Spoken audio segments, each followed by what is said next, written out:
வணக்கம். இன்னைக்கு நம்ம பார்க்க போற தலைப்பு என்னன்னு கேட்டீங்கன்னா, எம்டிஎஸ் அதாவது பிஜி அப்ளை பண்ணவங்களுக்கு உண்டான கிரீவன்ஸ் போர்ட்டல் வந்து இப்போதைக்கு ஓப்பனாக இருக்கு. இந்த கிரீவன்ஸ் போர்ட்டல்ல செலெக்ஷன் கமிட்டி என்ன சொல்லியிருக்காங்கன்னு பார்த்தீங்கன்னா, grievance portal is open for ineligible candidate for admission to MDS government quota 2026-27 session. அதாவது 2026-27 செஷன்ல எம்டிஎஸ் அப்ளை பண்ணிட்டு இன்எலிஜிபிள் கேண்டிடேட் லிஸ்ட்ல வந்து அவங்களுடைய நேம் இருக்கு அப்படின்னா அவங்க வந்து செய்ய வேண்டிய விஷயங்கள் என்ன அப்படிங்கிறத வந்து சொல்லியிருக்காங்க.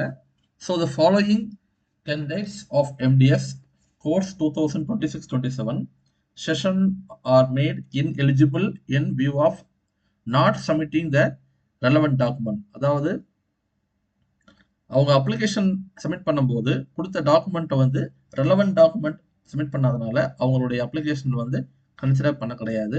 ஸோ இந்த போர்ட்டல் வந்து நேற்றும் இன்னைக்கும் ஓப்பன் இருந்திருக்கு. 2 days 17 and 18 2 days வந்து ஓப்பன் இருந்திருக்கு.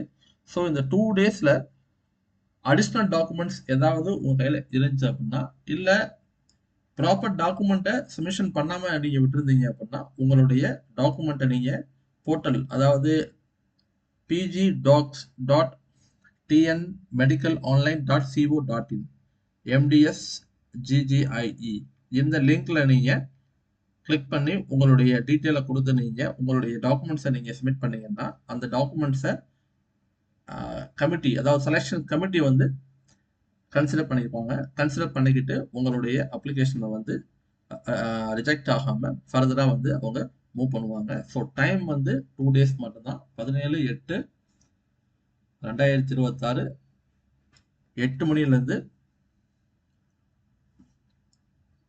18/8/2026 6 மணி வரை. ஸோ இந்த டயத்துக்குள்ள நீங்க வந்து முடிஞ்ச வரைக்கும் உங்க டாக்குமெண்ட்டை நீங்க அப்லோட் பண்ணிருங்க.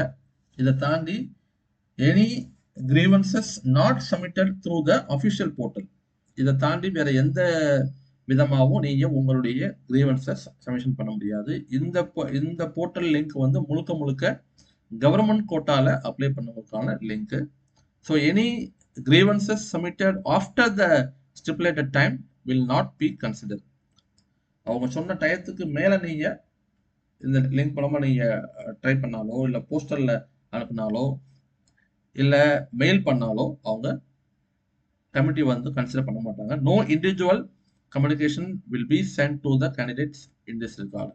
தனிப்பட்ட முறையில் எந்த ஒரு கேண்டிடேட்டும் தனிப்பட்ட முறையில் செலெக்ஷன் கமிட்டிக்கு வந்து எந்த விதமான ஒரு கம்யூனிகேஷனும் வச்சுக்க கூடாது. த்ரூ த அப்ளிகேஷன் எல்லாமே த்ரூ த ஆன்லைன், கிரீவன்ஸ் எல்லாமே த்ரூ த ஆன்லைன்.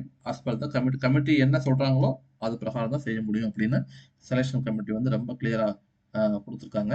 ஸோ இதுக்கு டைம் வந்து முடிஞ்சிருச்சு. ஸோ சப்மிஷன் பண்ணவங்களுக்கு வந்து வாழ்த்துக்கள். எங்களுடைய சேனல்ல நீங்க சப்ஸ்கிரைப் பண்ணிக்கோங்க. நன்றி.